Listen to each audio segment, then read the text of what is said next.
sempre um pouquinho de dificuldade, mas nada que não possa ser superado. Amém. Amém. Glórias a Deus. Abacuque, capítulo número 3 e o verso de número 2. Vamos nos colocar em pé então e vamos ler o tema dessa festa, ainda que nós vá discorrer pelas Escrituras, mas eu gostaria de começar a partir do tema da festa, que está em Abacuque, capítulo 3, e o verso de número 2, é um dos profetas menores, está no rol dos profetas menores desse profeta, e ele traz uma profecia um pouco diferente dos demais profetas, porque os profetas, eles falavam de Deus à nação, e nós vemos o profeta Abacuque falando e algumas vezes até questionando o próprio Deus, e depois entendendo o seu propósito e levantando um clamor pela sua nação. Capítulo de número 3 e o verso de número 2, na minha tradução diz assim: tenho ouvido, ó Senhor, as tuas declarações e me sinto alarmado. Aviva a tua obra, ó Senhor, no decorrer dos anos, e no decurso dos anos faze-a conhecida. Na tua ira, lembra-te da misericórdia. Eu leio mais uma vez: tenho ouvido, ó Senhor, as tuas declarações e me sinto alarmado.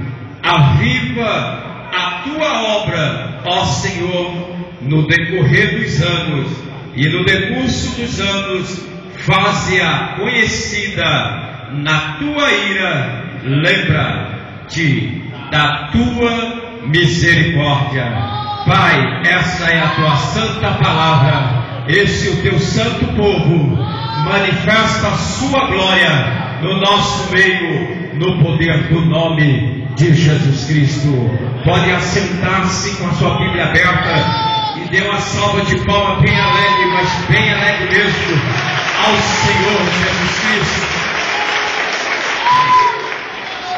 Abacuque, um dos profetas menores, como eu já disse, o que ele me chama a atenção nessa declaração é que ele não diz: Deus, aviva a tua obra no princípio, e nem diz: aviva a tua obra nos últimos dias. Ele diz: no meio dos anos, aviva a tua obra. E eu quero tratar justamente sobre essa passagem, no meio dos anos, porque avivamento no princípio da fé é comum, é normal, porque o amor do novo convertido é um amor sem barreira. No final depende do meio. Avivamento no início é uma coisa normal. Agora, no meio da obra, nos momentos das provações, no momento das perseguições, no momento da dificuldade, no momento em que o cristão é levado à moinha, aí ele pede o avivamento para que a igreja possa conseguir caminhar até o seu final. Deixa essa ponta solta. Eu quero ir com os irmãos até o livro de Gênesis, no capítulo de número 1. A palavra de Deus diz, no verso de número 26, que Deus reunido com a Trindade diz: façamos o homem segundo a nossa imagem, conforme a nossa semelhança. E então a Bíblia diz que Deus, quando tomou a decisão, juntamente com o Pai, com o Filho e o Espírito, ele decidiu fazer o homem, ou alguém, um ser que tivesse a sua essência, um ser que tivesse a sua natureza. Deus decidiu criar um ser que tivesse os seus atributos, alguém com capacidade para pensar, alguém com capacidade para se emocionar, alguém com capacidade para olhar a circunstância e entendê-la, e ainda mais coroar tudo aquilo que ele havia criado com aquele ser que teria a sua semelhança, que teria a sua imagem. E a Bíblia diz que Deus assim formou o homem, tendo os seus atributos. Agora, o que é interessante, que Deus, nas Sagradas Escrituras, são poucas as vezes que Ele é revelado se levantando do trono, porque não é qualquer situação que faz Deus levantar do seu trono. E a Bíblia diz que quando Deus está criando o universo, Ele diz: e haja luz, e houve luz. E Ele diz: haja separação entre águas e água, e houve separação entre águas e água. E Ele disse que produz a terra, os animais terrestres, terrenos selváticos, e então assim se produziu. E Ele disse: produz as águas dos seres marítimos, e assim também se foram feitos os seres marítimos. Mas quando Deus, Ele vai criar o homem, alguém que tem a sua imagem, alguém que tem a sua semelhança, Ele não diz assim que haja o homem, que apareça o homem, não, porque o homem é um projeto de Deus, é um projeto do coração de Deus, o homem é um sonho de Deus, então Ele não o criou com palavras. A Bíblia diz que Ele vai tomar da areia da terra que estava no chão do Éden, e para Ele fazer isso, Ele se levanta do seu trono, abaixa até o chão e toma a terra em sua mão. Deus não se levantou para criar os céus e nem para formar a terra, mas quando Ele foi formar alguém que tinha a sua imagem e a sua semelhança, Ele se levantou do seu trono e tomou aquilo que era desprezível, aquilo que menos tinha aparência, para dar a sua forma, para dar a sua beleza. Eu quero dizer a você, igreja, por menor que você seja, por mais inferior que você se sinta, por menor que seja a sua posição diante de toda a criação, por mais velozes que sejam os anjos, por mais poderosos que sejam os seres espirituais, nenhum deles tem o que nós possuímos, o próprio Deus habitando dentro de nós, o Espírito de Deus dentro de nós, a glória de Deus dentro de nós. Nenhum ser criado possui. Quem pode levantar a sua mão e adorar o nome do Senhor? Adore a Deus, porque você tem o Espírito de Deus, a glória de Deus habita no seu coração. Aleluia.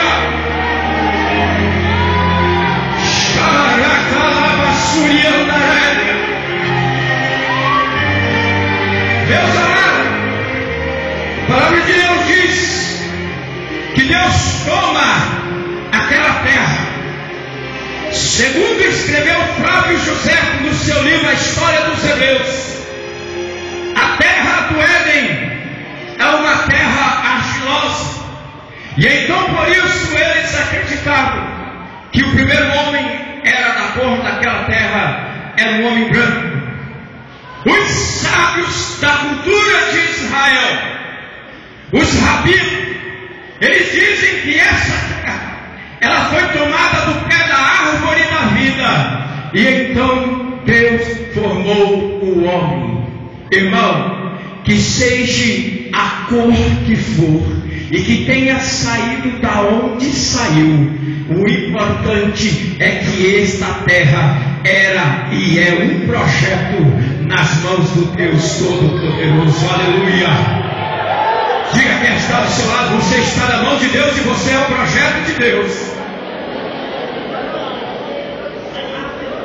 Deus sopra nesse barro. Agora, o que é interessante, Ezequiel diz no capítulo 28 que o que Lúcifer queria era ter a semelhança de Deus. Isaías, no capítulo 14, a partir do verso 12, ele diz que Satanás está na terra, e ele diz assim: subirei aos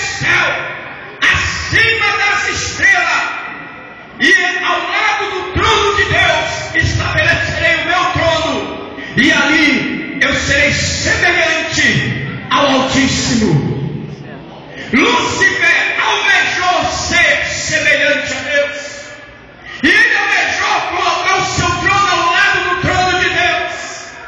E no momento da criação, ele está agora não como um querubim ungido, mas como um ser inimigo de Deus, como Satanás. E ele olha Deus tomando aquele barro, aquele pó, e ele vê Deus soprar, e uma expectativa muito grande, porque o desejo de Lúcifer, o que propiciou a sua queda, o que promoveu a sua queda, foi o desejo de ser semelhante ao Altíssimo. Isso levou à queda.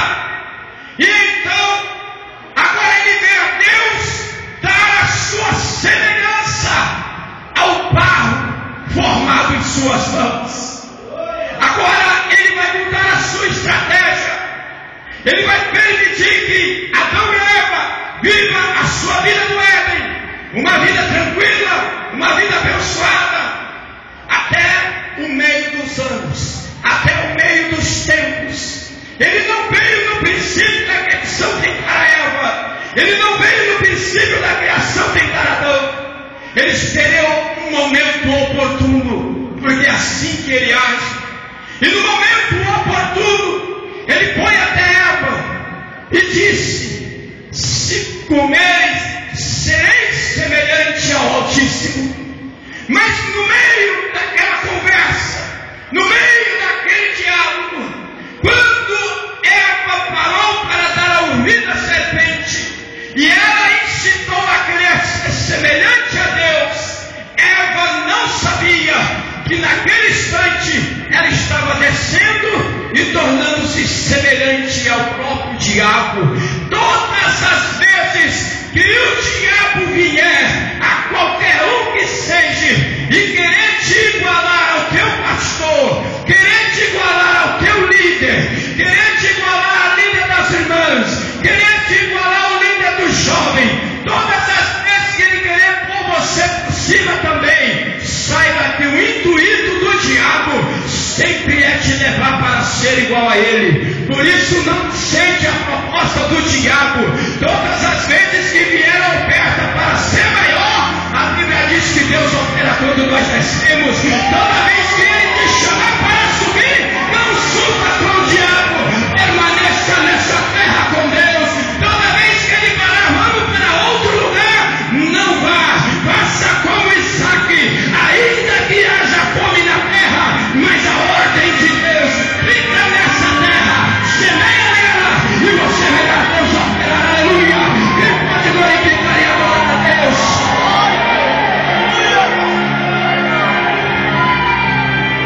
Agora o que é interessante, Eva aceitou o convite e caiu. E então a Bíblia vai mostrar apenas 3 capítulos com o homem fora do pecado. Toda ela o homem está no pecado. É uma história interessantíssima. Quando chega em Gênesis 37, começa-se a história de José. Mas no capítulo 38, essa história é cortada bruscamente e é introduzida a história de uma mulher. E na história desta mulher, é uma história interessantíssima. Fala-se da história de Tamar. Ela que casou-se para ser feliz. Ouve isso. Ela que entregou-se ao seu marido para ter família, para ser feliz. E a Bíblia diz que esse homem morreu. Ela, por causa do costume, casou-se com o irmão. Esse também vier a morrer. E o sonho dessa mulher era um dia poder ser uma mãe digna, uma pessoa abençoada, uma pessoa que pudesse ter seus filhos e abraçá-los. Mas a humilhação foi tão grande, o pisar do diabo sobre ela foi tão grande. Um homem chamado Judá, ele a rejeitou para não deixar que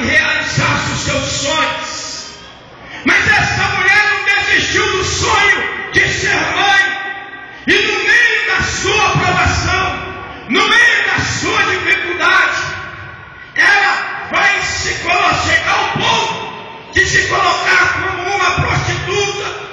Ela vai se vestir como uma prostituta. Ela vai se sentar-se como uma mulher perdida para tentar enganar aquele que deveria lhe dar um filho. Olha que situação triste.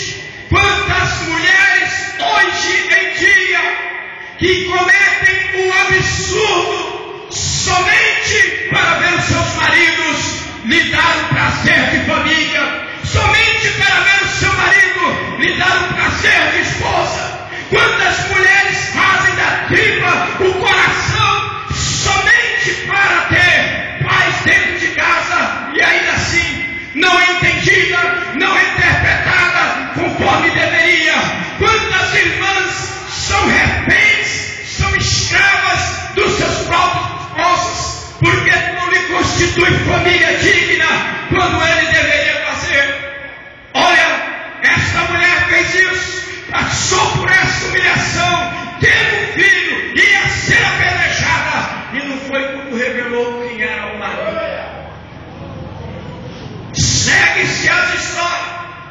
Quantas mulheres hoje em dia precisam da graça? Nós estamos no congresso de Senhora, e que Deus venha mudar o coração do marido, que Deus venha mudar o coração do homem, e que mulher nenhuma nesta igreja precisa descer a lugar nenhum para ser observada pelo seu próprio esposo, mas que os esposos que estão aqui, os jovens que pretendem ter uma esposa, aprenda a olhar e ver a mulher como mulher, enxergar as irmãs como irmãs, como pessoas valorosas, como pessoas do projeto de Deus, porque durante a história Deus trabalhará em frente a favor das mulheres. Se pelo pecado entrou, se pela mulher entrou o pecado no Gênesis 3, Deus vai silenciar-se por 400 anos, e quando ele vai abrir as páginas do Novo Testamento, de uma nova história, ele não vai em busca do homem, ele vai em busca da mulher que foi a primeira que caiu. Então Deus, através da mulher, também virá o Salvador, através da mulher virá a libertação, através da mulher virá a restauração. Nasce-se dois profetas, João Batista e o Salvador Jesus Cristo. Aleluia! Glórias a Deus! Gênesis 1:26. O homem é um projeto. Gênesis 1:27. Ele é criado. Gênesis 50, versos 26. O homem que tinha a semelhança de Deus, agora ele está dentro de um caixão, porque pecou. E assim se encerra o livro de Gênesis, com o homem no pecado, com o homem morto, com o homem no caixão. Assim encerra, porque o salário do pecado é a morte. Quando se abre o livro de Êxodo, o homem que no capítulo 1 de Gênesis era semelhante a Deus, quando começa o capítulo 1 de Êxodo, ele é escravo do diabo. Ele é escravo de Faraó. Está construindo cidades celeiros para Faraó. Está construindo para o inimigo. Está edificando para o inimigo. E consequência do pecado. Construir para o inimigo. Construir para o diabo. E as cidades eram celeiros. Todo o ajuntamento do hebreu era depositado nas cidades celeiros de Faraó. Tudo ia para Faraó, tudo era de Faraó. Mas uma coisa interessantíssima no meio da caminhada do povo de Israel, que precisava da graça de Deus. Faraó um dia saiu e olhou, e observou e viu que o povo de Israel, Êxodo capítulo 1, do verso 19 ao verso 14, ele vai usar uma estratégia para pisar o povo de Israel. Mas antes disso, ele saiu um dia e viu, e observou, ele viu que o povo de Israel era um povo numeroso, ele viu que o povo de Israel era um povo forte. Agora olha e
classe escrava a vida inteira, mas Deus que é maravilhoso, é na luta, é no meio dos santos, e Ele abre os olhos do crente, porque quando o crente descobre que na mão de Deus Ele é um ser poderoso, Ele é um ser glorificado, não tem inferno que resiste a Ele, não tem inferno que resiste o crente, quando ele descobre qual é a sua função no corpo da igreja.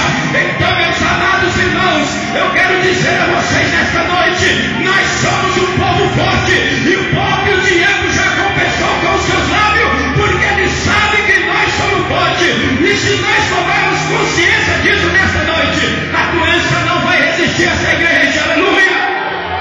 Os problemas não vão resistir à sua vida, a dificuldade não resistirá na tua casa, no teu casamento, porque você é povo forte, você é povo forte, você é povo guerreiro, nós somos uma nação numerosa, pode bater, pode pisar, pode humilhar, mas nós somente cresceremos assim a igreja, quanto mais parte da igreja, mais a igreja vai se expandindo, quanto mais pisa da igreja, mais a igreja vai crescendo, porque Jesus Cristo, aleluia, Ele habita no meio da igreja, Ele habita no meio do seu povo.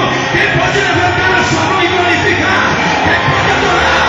Adore, adore, adore, adore, adore, adore, adore, adore o Senhor agora. Aleluia! Testificar.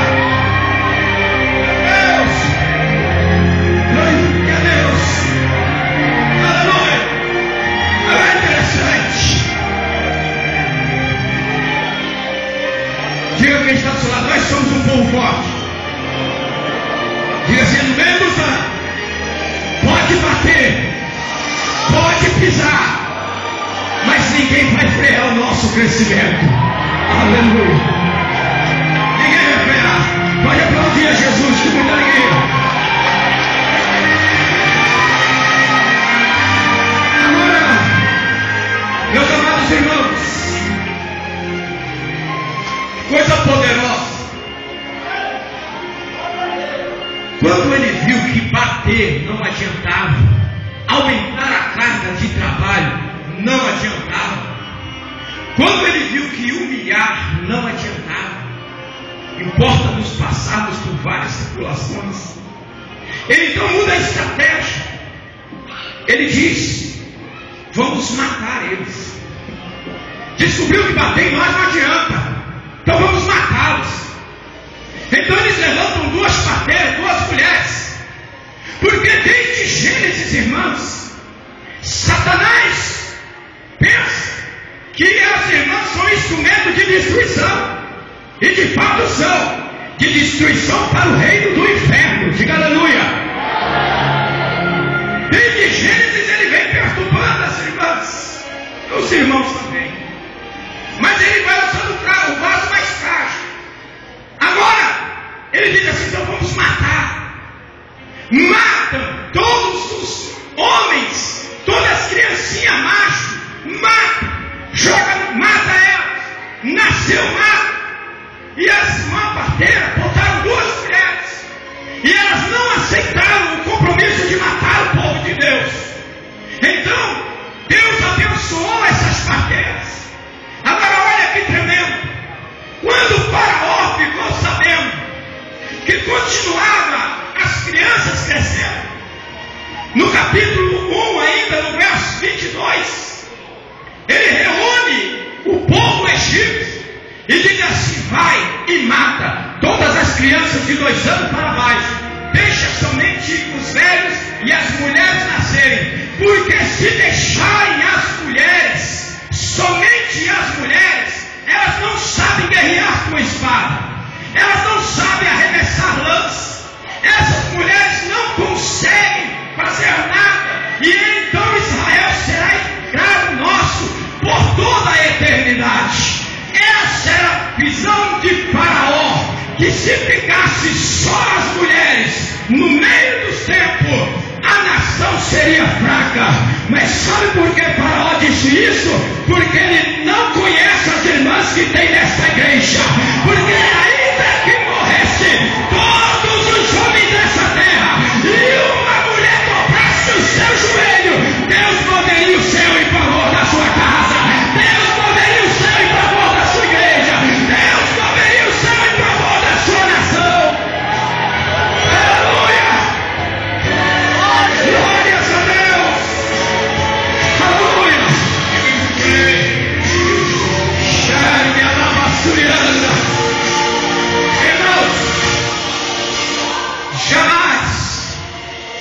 igreja ficaria fraca.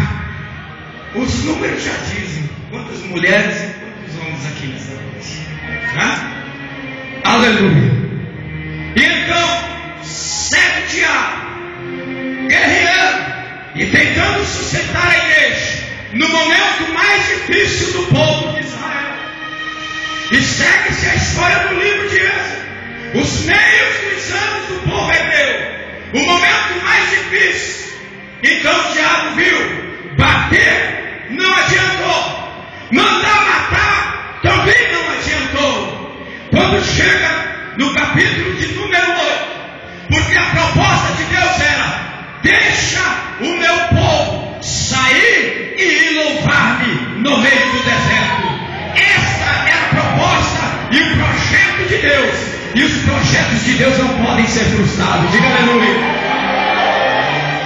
Então, lá se vai Moisés mais uma vez. E ele chega diante de Faraó e diz: deixa aí o povo de Israel. Faraó diz: a quem eu deveria deixar aqui? Ele diz: os homens, as mulheres, os jovens, as crianças, os velhos, os animais, tudo que é nosso e adorar no deserto. E ele disse: não. E Deus então começa a oprimir o diabo, e o diabo se levanta mais contra o povo. Então ele vai usar uma outra estratégia. Ele diz assim: Moisés, nós não permitiremos, não há necessidade que tu vá para o deserto. Faça da seguinte forma: não é adorar a Deus, não é ter uma igreja. Capítulo de número 8, verso de número 25 de Êxodo, Faraó diz assim: então, adore a Deus nessa terra, adore a Deus no Egito. Mas o que havia no Egito? A idolatria. O que havia no Egito? A covardia. O que havia no Egito? A mentira. O que havia no Egito? Falsa atividade. O que havia no Egito? Prostituição. O que havia no Egito? Matança de inocente. O que havia no Egito? Espírito do engano. E não se adora a Deus aonde essas coisas estão acontecendo. Mas Faraó disse: não precisa ir para o deserto, adora a Deus do Egito. Meus amados irmãos, minhas amadas irmãs, Deus nos chamou nesta terra, ainda que Ele tenha nos chamado no meio do Egito. Mas a igreja do Senhor não pode ser egípcia, ela não pode habitar no Egito. O costume do Egito não serve para a igreja. Esse negócio que eu posso adorar a Deus no Egito, eu posso assistir às rebeldes, eu posso beber e não me embriagar, eu posso fumar sem me viciar, eu posso fazer sexo fora do relacionamento. Tudo isso é cultura arcaica, é cultura egípcia.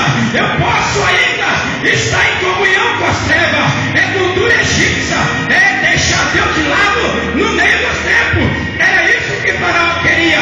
Agora, aqui no Egito, mas nós que somos chamados para ser santos, por isso o nome é Eclésia, que quer dizer para fora, para fora, para fora do Egito, para fora das coisas desse mundo, para fora das coisas dessa terra, para fora da vaidade, para fora da mentira, para fora do engano, para fora das estratégias do diabo e diante dos poderes do Senhor. Aleluia! Levanta a sua mão agora, levanta a sua mão agora, levanta a sua mão agora. Olha de sério, porque Deus vai tirar a sua casa do Egito, Deus vai tirar a sua família do Egito, Deus vai livrar o seu povo do Egito.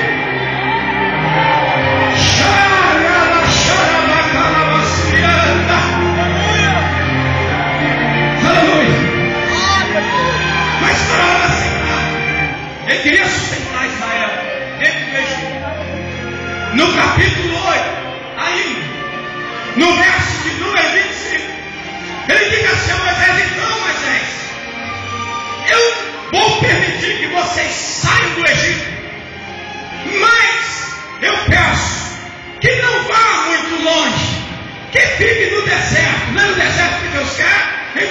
vocês podem ir ao deserto, mas que vocês fiquem perto aqui do Egito.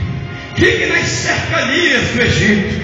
Essa é a proposta do diabo para o meio dos anos. Você quer servir a Deus, você pode ir. Mas você não precisa mudar tanto a sua roupa. Você não precisa mudar tanto o seu cabelo. Você não precisa abandonar tanto esses costumes. Olha, você não precisa deixar de lado tanta coisa, porque Deus quer o seu coração. O Senhor quer o seu coração. Ou seja, vai servir a Deus, mas não vai muito longe do mundanismo. Não vai muito longe do Egito. Fica nas cercanias. Sabe lá se vocês não vão ter fome e vão querer voltar para comer da nossa cebolinha e do nosso crento. Moisés disse não. Quando se sai do Egito, não fica nas cercanias do Egito, não. A igreja não fica próximo do Egito, não. A igreja vai embora. Ela vai embora. A igreja vai embora. Aleluia. Egito nunca mais. Chefe a lavastui querias. As estratégias do diabo, mas também eram as estratégias de Deus. Diga então para quem está do seu lado, nem próximo do Egito tu devas ficar. No capítulo de número 10,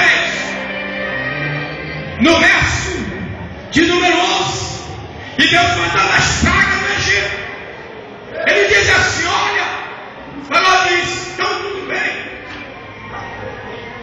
vá servir a Deus no deserto, mas vá só os homens. Só os homens vai servir a Deus no deserto. Cultue a Deus, cultue ao Senhor, mas deixa as mulheres e as crianças no Egito. Maridão, não tem como você sair do Egito e servir a Deus no deserto e deixar a sua esposa e seus filhos para trás. E quem traz o seu filho, a sua esposa, maridão, é o seu testemunho, a sua vida com Deus. Deus não é uma igreja só de homens. Diz, faça os homens adorar. Moisés diz, não, a igreja do Senhor não é machista. A igreja do Senhor não é só para homem. A igreja do Senhor não pisa nas irmãs. A igreja do Senhor não machuca as mulheres. A igreja do Senhor é homem, mulheres, adulto, criança, jovem. E não só vai homem não. Vai é todo mundo pro deserto. Vai é toda a igreja pro deserto. As mulheres estarão lá também. Não aceite esta proposta que o homem pode só, que o homem faz só, não. As mulheres no projeto de Deus, desde o Egito, ela acompanha seu esposo, ela acompanha seus filhos, ela acompanha sua filha. Ninguém vai ficar dentro do Egito. Diga aleluia. E Deus continua apertando a Faraó, porque é o meio dos anos. Israel é um momento de definição para ter uma nação. Faraó chama Moisés no capítulo 3, verso 24, e diz assim: que eu vou deixar ir, diz a família de Israel. Então ele disse: deixarei ir, vá as crianças, vá as mulheres, vai os velhos, vai tudo, somente que deixe suas fazendas, deixe os seus bens, deixe aqui a sua herança, deixe, pode ir adorar a Deus no deserto. Mas Moisés disse: não. Deus mandou ir as famílias e disse também para ir os bens das famílias.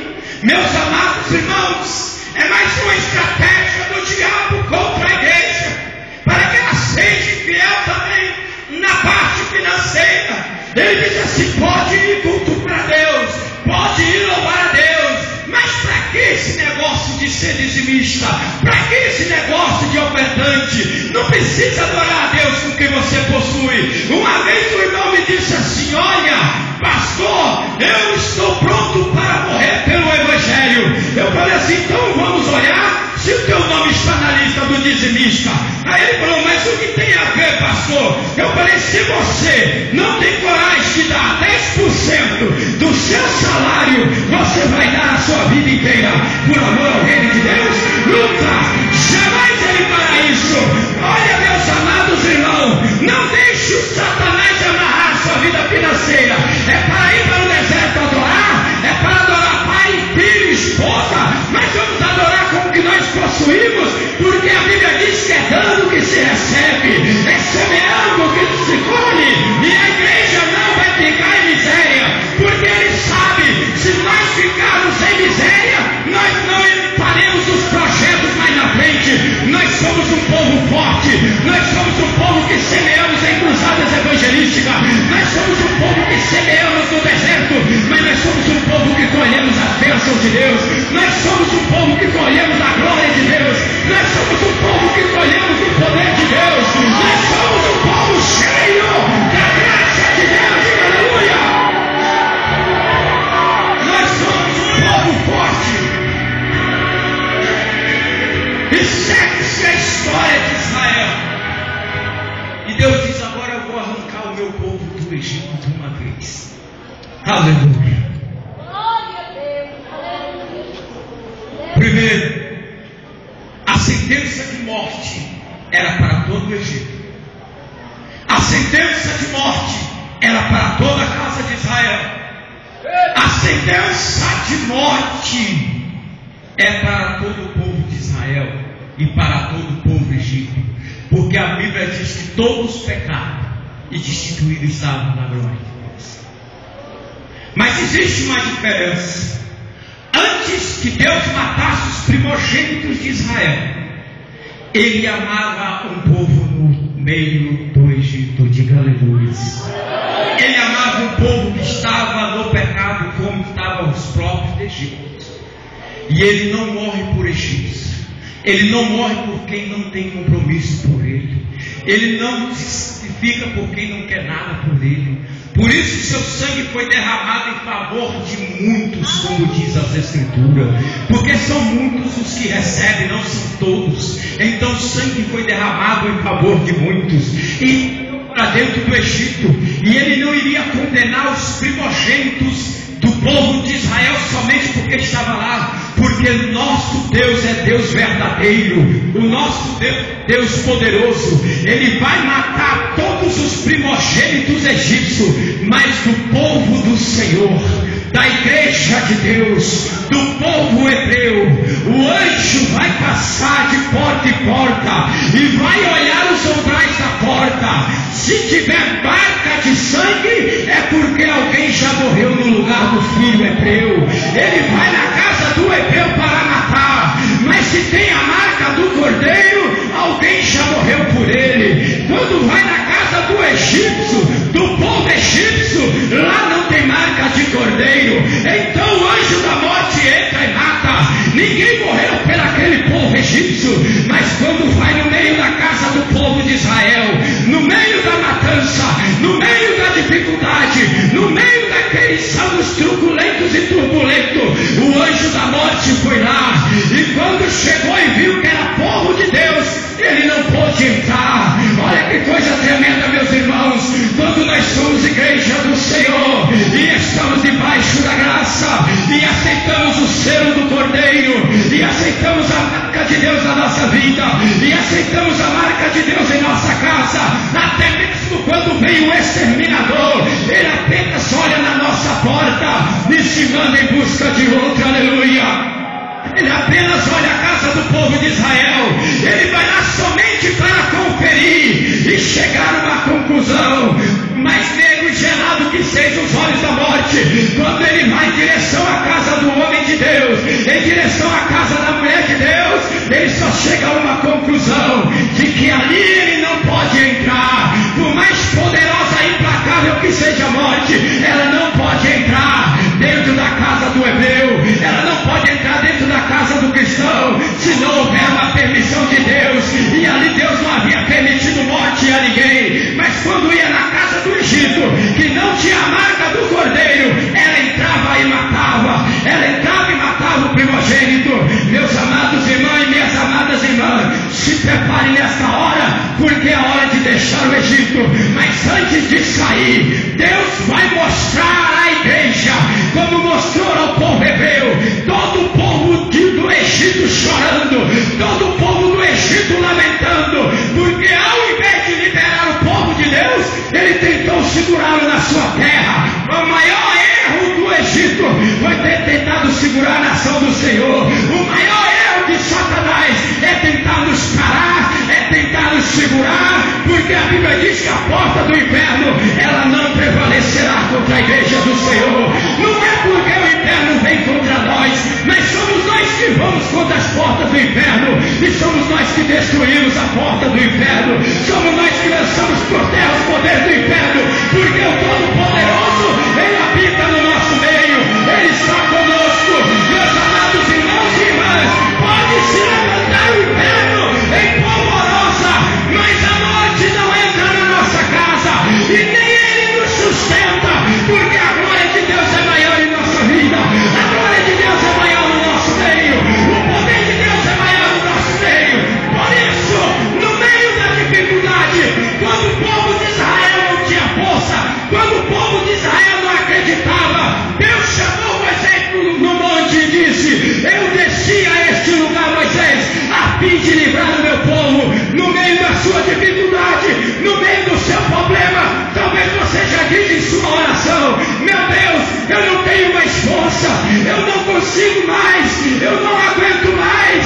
Mas a Bíblia nos ensina, e Deus nos diz esta noite, por isso ele desceu nesse lugar, para fazer vocês subirem para uma terra boa, subirem para uma terra boa, subirem para uma terra boa. O teu lugar é uma terra boa, por mais difícil que tenha sido, por mais dificuldade que você tenha encontrado, por mais que os meios dos anos tenha sido de dificuldade, como diz o próprio Abacuque, ainda a videira não deu seu fruto, ainda a videira minta, aleluia, ele não vai deixar de confiar, porque ele sabe que é no meio dos anos que nós nos conhecemos, que não somos nada, mas também reconhecemos que o nosso Todo-Poderoso Deus é tudo, que ele é tudo, ele é tudo, ele é tudo em todos. Deus é Deus na tua vida, Deus é Deus na tua casa, Deus é Deus no seu trabalho, Deus é Deus na cidade onde tu mora. Não desanime nesse momento, Deus te trouxe aqui neste congresso nesta noite para me dizer que é nesse momento que ele vai se mostrar a ti. Foi no pior momento de Moisés, foi no meio do deserto, enquanto Satanás o empurrava para o deserto e dizia: acabei com esse homem, Deus está acima do monte no deserto, e ele vinha mais para próximo de Deus, nem que seja preciso